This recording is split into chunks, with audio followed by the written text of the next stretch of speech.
Good morning everyone. तो आज की क्लास में हम बात करेंगे ओबीजी के बारे में। ओबीजी में हम बात करेंगे फीमेल रिप्रोडक्टिव सिस्टम के बारे में। फीमेल रिप्रोडक्टिव सिस्टम की अगर अपन बात करते हैं तो फीमेल रिप्रोडक्टिव सिस्टम को टू टाइप में डिवाइड किया गया है, external genitals and internal genitals के रूप में। ठीक है, एक्सटर्नल जेनाइटल्स में कौन कौन से ऑर्गन आते हैं, इंटरनल जेनाइटल्स में कौन कौन से ऑर्गन आते हैं, उसके बारे में आज अपन बात करेंगे। तो सबसे पहले बात करते हैं एक्सटर्नल जेनाइटल्स की। एक्सटर्नल जेनाइटल्स में सबसे पहले आता है क्लाइटोरिस। तो ये जो ट्राइएंगुलर शेप का रेड कलर का जो आपको पार्ट दिख रहा है ये होता है क्लाइटोरिस। ठीक है, सेकंड नंबर पर आता है लेबिया मेजोरा। जो ब्लैक कलर की आउटर दो फोल्ड दिखाई दे रही हैं ब्लैक कलर की, ये होता है लेबिया मेजोरा। लेबिया मेजोरा के बाद थर्ड नंबर का पार्ट आता है लेबिया माइनोरा। लेबिया माइनोरा ये जो पिंक कलर की जो लेबिया मेजोरा के इनसाइड अंदर की साइड जो पिंक कलर के जो दो फोल्ड दिखाई दे रहे हैं इन्हें हम लेबिया माइनोरा कहते हैं। ठीक है, फोर्थ नंबर की अपन बात करते हैं वेस्टिब्यूल की। तो ये जो लाइनिंग पार्ट जो दिखाई दे रहा है अपने को, जो ये लाइनिंग पार्ट है इसे अपन वेस्टिब्यूल कहते हैं। वेस्टिब्यूल, इसे अपन वेस्टिब्यूल्स कहते हैं। वेस्टिब्यूल्स में ओपनिंग पाई जाती हैं। कौन कौन सी ओपनिंग पाई जाती हैं? यूरेथ्रल ओपनिंग, सबसे ऊपर ही जो पार्ट दिखाई दे रहा है ये यूरेथ्रल ओपनिंग होती है। इसके नीचे जस्ट वेजाइनल ओपनिंग। ठीक है, वेजाइनल ओपनिंग के चारों तरफ ग्लैंड पाई जाती हैं। तो ऊपर ये जो दो पॉइंट दिखाई दे रहे हैं, दो ओपनिंग दिखाई दे रही हैं डॉट के रूप में, वो होती है स्कैंसिस ग्लैंड। नीचे की जो दिखाई दे रही है दो पॉइंट वो होती हैं बार्थोलिन ग्लैंड। कौन सी? Bartholin gland. ठीक है, उसके बाद अपन बात करें फोर्चिट। तो जो लेबिया माइनोरा नीचे के अंदर नीचे जहां मिलती है, लेबिया माइनोरा नीचे आकर जहां मिलती है उसे अपन कहते हैं फोर्चिट पार्ट। ठीक है, उसके बाद आता है पेरिनियम। पेरिनियम की अगर बात करें तो वेजाइना एंड एनस के बीच की जो स्किन होती है, वेजाइना एंड एनस के बीच की ये जो स्किन होती है इसे अपन पेरिनियम कहते हैं। ठीक है, पेरिनियम। उसके बाद आते हैं मॉन्स प्यूबिस। वेजाइना के सबसे ऊपर की ओर ट्राइएंगुलर शेप का एक एरिया पाया जाता है जिस पर हेयर डेवलप होते हैं। ठीक है, जिसे अपन मॉन्स प्यूबिस कहते हैं। ठीक है, उसके बाद अपन बात करते हैं इंटरनल जेनाइटल्स की। इंटरनल जेनाइटल्स में कौन कौन से ऑर्गन आते हैं? वेजाइना, जिसे अपन कोल्पो भी बोलते हैं। सेकंड नंबर पर आता है यूट्रस। थर्ड नंबर पर आता है fallopian tube and fourth number पर आता है ओवेरी। ठीक है, ये होते हैं फीमेल रिप्रोडक्टिव सिस्टम के ऑर्गन्स की अपनी बात करी। अब अपन बात करेंगे एक्सटर्नल जेनाइटल्स ऑर्गन में एक एक ऑर्गन को डिस्क्राइब करते हैं। तो सबसे पहले अपन बात करेंगे मॉन्स प्यूबिस की।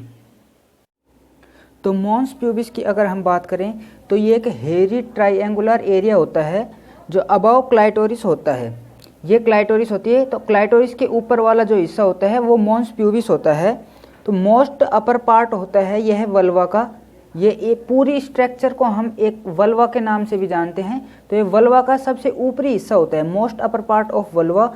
नो रिप्रोडक्टिव सिग्निफिकेंस, रिप्रोडक्शन में इसका कोई रोल नहीं होता है, यह कोई भूमिका नहीं निभाता है रिप्रोडक्शन में।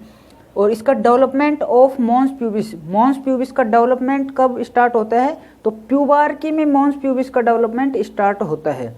सेकंड पार्ट आता है अपना clitoris. First mons pubis, second clitoris. Clitoris की अगर हम बात करें तो यह एक इलोंगेटेड बॉडी होती है, लंबी बॉडी होती है। ऑन कहाँ स्थित होती है? Upper side of vulva, vulva के ऊपर की ओर स्थित होती है। ठीक है, इसके क्लाइटोरिस के डायमीटर की अगर हम बात करते हैं तो डायमीटर इसका 2.5 सेंटीमीटर होता है। ठीक है, और क्लाइटोरिस जो होती है इसकी सेल पर इरोजोनियस जोन पाए जाते हैं। ठीक है, जिन्हें हम सेक्सुअल स्टिमुलस जोन भी कहते हैं या प्लीजेंट जोन भी कहते हैं। सेक्सुअल इंटरकोर्स के दौरान हमें जो प्लीजेंट फील होता है वो इसी के कारण हमें इसे प्लीजेंट जोन भी कहते हैं। क्लाइटोरिस किसके होमोलोगस होती है? सिमिलर किसकी होती है? तो यह सिमिलर होती है homologous of glans penis in male. Male के अंदर जो ग्लांस पेनिस होता है यह उसके होमोलोगस होती है। ठीक है, और एक टर्म होती है पेनेलोप्लास्टी। पेनेलोप्लास्टी, पेनेलोप्लास्टी क्या होता है? Implantation of penis. यदि किसी फीमेल में वेजाइना की जगह अगर हम पेनिस को इम्प्लांट करें तो उस सर्जरी को हम, उस प्रोसेस को हम पेनेलोप्लास्टी कहते हैं।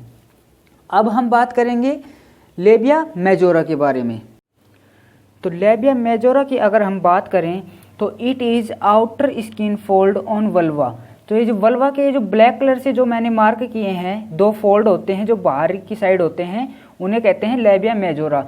ये फैटी होते हैं एंड थिक होते हैं, ठीक है। It from external boundary on off vulva, ये वल्वा की बाहरी बाउंड्री को बनाते हैं। इट कंटेन हेयर, इस पर हेयर होते हैं। इसमें सिबेशियस ग्लैंड होती हैं, ठीक है। सिबेशियस ग्लैंड का क्या काम होता है? ये ऑयली सिक्रेशन करती हैं जो वल्वा को मॉइस्ट बनाए रखती हैं, ठीक है। ऑयली सिक्रेशन करती हैं सिबेशियस ग्लैंड जो वल्वा को मॉइस्ट बनाए रखती हैं, ठीक है। और लेबिया मेजोरा किसके होमोलोगस होती है? तो homologous to scrotum in male, male के अंदर जो स्क्रोटम होता है उसके होमोलोगस होती है लेबिया मेजोरा, ठीक है। अगर इसके डेवलपमेंट की अगर हम बात करते हैं, डेवलपमेंट ऑफ लेबिया मेजोरा, तो लेबिया मेजोरा का डेवलपमेंट स्क्रोटल फोल्ड से होता है, ठीक है। एंटीरियरली इसकी बात करें तो एंटीरियरली इसमें राउंड लिगामेंट टर्मिनेट होते हैं at labia majora. Labia majora के अंदर एंटीरियरली राउंड लिगामेंट टर्मिनेट होते हैं। ये हो गई हमारी लेबिया मेजोरा। फोर्थ पार्ट अपना आता है लेबिया माइनोरा। तो लेबिया माइनोरा की अगर हम बात करें तो these are the internal skin fold, ये आंतरिक स्किन फोल्ड होते हैं किसके? लेबिया मेजोरा के इनसाइड, अंदर की साइड के फोल्ड होते हैं। Which from inner boundary of vulva, जो वल्वा की आंतरिक अंदर की बाउंड्री को बनाते हैं। नो हेयर ग्रो, इस पर हेयर ग्रो नहीं होते हैं। सिबेशियस ग्लैंड इसमें प्रेजेंट होती है। वही सिबेशियस ग्लैंड का क्या काम होगा? यहाँ पे वही काम होगा, ऑयली सिक्रेशन करती हैं जो वल्वा को मॉइस्ट बनाए रखती हैं। और ये लेबिया माइनोरा किसके होमोलोगस होती है? तो होमोलोगस की अगर अपन बात करें तो पेनाइल यूरेथ्रा इन मेल, मेल के अंदर जो यूरेथ्रा होती है उसके होमोलोगस होती है लेबिया माइनोरा, ठीक है। अब नेक्स्ट अपन बात करेंगे 5th नंबर फोर्चिट पार्ट के बारे में। तो मैंने आपको बताया था ये जो नीचे का जो पार्ट होता है ये होता है फोर्चिट। तो इसके बारे में पढ़ते हैं। तो labia minora meet posteriorly and inferiorly, labia minora जहाँ मिलती है पीछे की तरफ एंड नीचे की तरफ, वो पार्ट कहलाता है फोर्चिट पार्ट, ठीक है। तो अगर फोर्चिट की ऑब्स्टेट्रिकल इंपॉर्टेंस देखिए, प्रेगनेंसी में इसका क्या इंपॉर्टेंस होता है तो उसके बारे में अगर अपन पढ़ें तो most common site of episiotomy, episiotomy के लिए यह मोस्ट कॉमन साइट प्रोवाइड करता है, ठीक है। और ये कब करते हैं? मीडियो लेटरल करते हैं। मीडियो का एपिजियोटोमी कब करते हैं? मीडियो लेटरल करते हैं, 2nd स्टेज ऑफ लेबर पर, ठीक है। 2nd डिग्री पेरिनियल टीयर होता है इसमें। तो एपिजियोटोमी क्या होती है मैं आपको बता दूं। एपिजियोटोमी जब प्रेगनेंसी होती है तो उस दौरान फोर्चिट से लेकर और पेरिनियम में एक कट लगाया जाता है लेबर को इजीली बनाने के लिए, ठीक है। उस दौरान जो कट लगाया जाता है उसको एपिजियोटोमी कहते हैं, ठीक है। 2nd डिग्री पेरिनियल टीयर होता है। ये रप्चर कहाँ तक होती है उसके बारे में। तो पेरिनियल टीयर के बारे में अगर अपन पढ़ें तो 1st डिग्री पेरिनियल टीयर की अगर बात करें अपन तो 1st डिग्री पेरिनियल टीयर में ओनली पेरिनियम रप्चर होती है, ओनली पेरिनियम रप्चर होती है। 2nd डिग्री पेरिनियल टीयर की अगर अपन बात करें तो पेरिनियम प्लस मसल्स, पेरिनियम के साथ मसल्स भी रप्चर होती है, उसे 2nd डिग्री पेरिनियल टीयर कहते हैं जो एपिजियोटोमी के दौरान होता है। थर्ड अगर अपन बात करें 3rd डिग्री पेरिनियल टीयर की अगर अपन बात करें तो 3rd डिग्री पेरिनियल टीयर में perineum plus muscles plus NS तक जो रप्चर जो इंजरी है वो एनएस तक पहुंच जाती है, ठीक है, उसे 3rd डिग्री पेरिनियल टीयर कहते हैं। 4th डिग्री पेरिनियल टीयर की अगर अपन बात करते हैं तो 4th डिग्री पेरिनियल टीयर में perineum plus muscles plus NS plus rectum injury है वो रेक्टम तक, एनएस तक तो 3rd डिग्री में ही पहुंच गई थी, लेकिन जो इंजरी है वो रेक्टम तक पहुंच जाएगी, उस डिग्री को अपन 4th डिग्री पेरिनियल टीयर कहते हैं, ठीक है। एक नोट डालेंगे, नोट में सबसे महत्वपूर्ण बात यह है कि सबसे एक मोस्ट इंपोर्टेंट क्वेश्चन है ड्यूरिंग एपिजियोटोमी, एपिजियोटोमी के दौरान यूज सूचर, कौन से सूचर यूज करते हैं उन्हें हम क्या कहते हैं, जो सूचर यूज करते हैं उन्हें हम क्या कहते हैं, हस्बैंड स्टिच या डैडी स्टिच के नाम से जानते हैं हम। एपिजियोटोमी के दौरान जो सूचर यूज करते हैं उन्हें हम हस्बैंड स्टिच या डैडी स्टिच बोलते हैं। ठीक है, एक क्वेश्चन है कि most common obstetrical surgery, most common obstetrical surgery कौन सी होती है, तो वो होती है एपिजियोटोमी। एपिजियोटोमी ही मोस्ट कॉमन ऑब्स्टेट्रिकल सर्जरी कहलाती है। ठीक है, ये हो गया अपना फोर्सिट पार्ट। अब अपन 6 नंबर की बात करेंगे वेस्टिब्यूल एरिया के बारे में। वेस्टिब्यूल एरिया को अपन वेस्टिबुलर ओपनिंग भी कहते हैं। ये कहाँ प्रेजेंट होती है, ये जो लाइनिंग पार्ट होता है यहाँ प्रेजेंट होती है। तो इसके बारे में अपन बात करते हैं वेस्टिब्यूल्स के बारे में। इट इज ट्राइएंगुलर ओपनिंग, यह एक ट्राइएंगुलर ओपनिंग होती है। इट इज सुपीरियरली अटैच, यह ऊपर की तरफ अटैच होती है क्लाइटोरिस से। ये देखिए ये सारा जो ये है ये वेस्टिब्यूल एरिया, ये ऊपर की साइड क्लाइटोरिस से अटैच होती है। इन्फीरियरली नीचे की साइड ये फोर्सिट से अटैच होती है। एंड लेटरली दोनों साइड ये है लैबिया माइनोरा से अटैच होती है। ठीक है, लैबिया माइनोरा के द्वारा वेस्टिब्यूल की लाइनिंग बनाई जाती है। एक लाइनिंग बनाई जाती है वेस्टिब्यूल की जिसे हार्ट्स लाइन कहते हैं। ठीक है, ये इंपॉर्टेंट टॉपिक है, इसे नोट करेंगे, जिसे क्या कहेंगे, हार्ट्स लाइन कहेंगे। ठीक है, अब कौन कौन सी ओपनिंग वेस्टिब्यूल में पाई जाती है उनके बारे में अपन पढ़ेंगे। तो सबसे पहले नंबर पर पाई जाएगी यूरेथ्रल ओपनिंग, ये सबसे ऊपर पाई जाती है यूरेथ्रल ओपनिंग। ठीक है, तो इसके बारे में पढ़ते हैं। It is found below clitoris, ये क्लाइटोरिस के नीचे स्थित होती है। यूरेथ्रा लेंथ, इसकी यूरेथ्रा की जो लेंथ है उसकी अगर अपन बात करें तो इसकी यूरेथ्रा की लेंथ होती है 4 सेंटीमीटर। ठीक है, ओपनिंग ऑफ यूरेथ्रा, जो इसकी ओपनिंग होती है, जो वेजाइना में इसकी जो ओपनिंग होती है वल्वा में यूरेथ्रा की, उसको अपन क्या कहते हैं, यूरेथ्रल मीटस के नाम से जानते हैं। क्या कहेंगे, यूरेथ्रल मीटस भी बोलते हैं। ठीक है, यह हाईली कंटामिनेटेड एरिया होता है। किसके कारण ये हाईली कंटामिनेटेड होता है, क्यों होता है, due to short urethra, urethra छोटी होने के कारण ये हाईली कंटामिनेटेड होता है। ओपन वेस्टिब्यूल्स में ओपन होती है, तो वेस्टिब्यूल्स हमेशा नम रहती है, मॉइस्ट रहती है, जिसके कारण भी यह कंटामिनेटेड होने का चांस है। Proximal to perineal area, perineal area ये होता है, ये पेरिनियल एरिया के समीपस्थ होती है, जिसके कारण भी यह हाईली कंटामिनेटेड होने के चांस होते हैं। Female are risk for UTI, urinary tract infection की सबसे ज्यादा रिस्क होती है फीमेल में। ठीक है, अब ये होगी यूरेथ्रल ओपनिंग। सेकेंड ओपनिंग की अपन बात करेंगे तो सेकंड ओपनिंग होती है वेजाइनल ओपनिंग। ठीक है, ये यूरेथ्रल ओपनिंग के नीचे जो ओपनिंग होती है ये होती है vaginal opening. It found in vestibules में प्रेजेंट होती है। सुपीरियरली इसके वेजाइनल ओपनिंग के सुपीरियरली क्या होता है, यूरेथ्रल ओपनिंग। इन्फीरियरली की बात करें, नीचे की साइड क्या होता है, फोर्सिट। और लेटरली की बात करें, दोनों साइड क्या होते हैं, तो दोनों साइड होते हैं स्कैंसेस ग्लैंड एंड बार्थोलिन ग्लैंड, जो कि ये यहाँ पर दर्शाई गई हैं। अब अपन बात करें ओपनिंग को हम क्या बोलते हैं, यूरेथ्रल ओपनिंग को अपन क्या बोलते हैं, तो उसको बोलते हैं इंट्रोइटस बोलते हैं। ठीक है, membranes covering on introitus in female, female की इंट्रोइटस में एक मेम्ब्रेन कवर होती है, जिसे अपन क्या बोलते हैं, जिसे अपन हाइमन बोलते हैं। ठीक है, ये जो वेजाइनल ओपनिंग है, इंट्रोइटस है, इस पर एक मेम्ब्रेन कवर होती है जिसे क्या बोलते हैं, हाइमन। हाइमन क्या होता है, it is tag of virginity, female में यह वर्जिनिटी का टैग होता है। ठीक है, इट कैन बी ब्रेक, यह टूट भी सकती है, किस से, हॉर्स राइडिंग से, साइकिलिंग से एंड एथलेटिक्स से। ठीक है, रेमिनेंट ऑफ हाइमन, ये रेमिनेंट ऑफ हाइमन को क्या बोलते हैं, क्रैकेनकुलाई माइराइटिस फॉर्म। रेमिनेंट ऑफ हाइमन का मतलब क्या होता है, ये वेजाइनल ओपनिंग होती है और इस पर अपनी हाइमन कवर होती है, लेकिन ये टूटकर एक जगह कलेक्ट हो जाती है। जो मैंने रेड मार्क से दिखाया हुआ है, ये एक जगह कलेक्ट हो गई है, जिसे अपन क्रैकेनकुलाई माइराइटिस फॉर्मिस कहते हैं।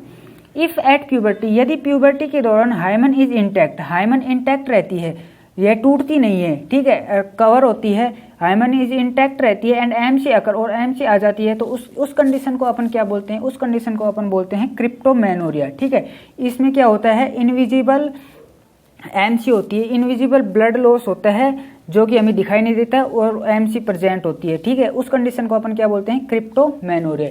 ये हो गई अपनी वेजाइनल ओपनिंग, ठीक है। थर्ड ओपनिंग की अगर अपन बात करें तो वो होती है बार्थोलिन ग्लैंड।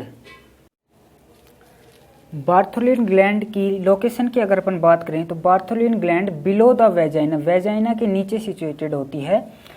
इसमें एक्सोक्राइन ग्लैंड पाई जाती हैं, ये अपने बार्थोलिन ग्लैंड, और ये जो रेड कलर में मैंने दर्शाई है ये एक्सोक्राइन ग्लैंड हैं। कितनी होती हैं, 2 होती हैं, नंबर में 2 होती हैं exocrine gland. Duct open in vagina, vagina के अंदर इसकी डक्ट है वो ओपन होती है। इसमें कौन सा फ्लूइड होता है, फ्लूइड सिक्रेट करती है, कौन सा, व्हाइट एल्कलाइन फ्लूइड, ठीक है, जिसका प्रोडक्शन कितना होता है 6 ग्राम mg 6 ग्राम पर डे होता है, ठीक है, जिसमें हाई अमाउंट में तो पोटेशियम होता है एंड लो अमाउंट में सोडियम पाया जाता है, ठीक है। Mostly secrete at sexual activity, sexual activity करते हैं उस टाइम ये मोस्टली सीक्रेट होता है। सो ड्यूरिंग सेक्सुअल इंटरकोर्स के दौरान इट प्रिवेंट, यह रोकता है फ्रिक्शन को इन वेजाइना के अंदर फ्रिक्शन को रोकता है, एंड और प्रिवेंट स्पर्म डेथ, स्पर्म की डेथ को भी रोकता है। कैसे, by increase vagina pH, vagina की पीएच को इंक्रीज करके यह स्पर्म की डेथ को भी यह रोकता है, ठीक है। नॉर्मल वेजाइना की पीएच की अगर अपन बात करें तो नॉर्मल वेजाइना की पीएच होती है हाईली एसिडिक होती है, जो कि 3.5 होती है, ठीक है। अब एक टर्म होती है म्यूरी स्प्लाइजेशन वर्ड एक टर्म है, ये क्या होता है इसका मतलब, म्यूरी स्प्लाइजेशन का मतलब ड्रेन या रिमूवल ऑफ बार्थोलिन सिस्ट। जो बार्थोलिन ग्लैंड होती है उसके अंदर सिस्ट बन जाती हैं, ठीक है, उनको रिमूव करना म्यूरी स्प्लाइजेशन कहलाता है, ठीक है। सिस्ट का मतलब क्या होता है, फ्लूइड फिल्ड सैक होता है, ये एक फ्लूइड होता है, कोई सिस्ट गांठ हो जाती है, उसके अंदर फ्लूइड भर जाता है तो उसे अपन सिस्ट कहते हैं, ठीक है। बार्थोलिन ग्लैंड के होमोलोगस की अगर अपन बात करते हैं तो बार्थोलिन ग्लैंड किसके होमोलोगस होती है, तो प्रोस्टेट की ग्लैंड कॉपर ग्लैंड, ठीक है, या बल्बो यूरेथ्रल ग्लैंड के होमोलोगस होती है, ठीक है।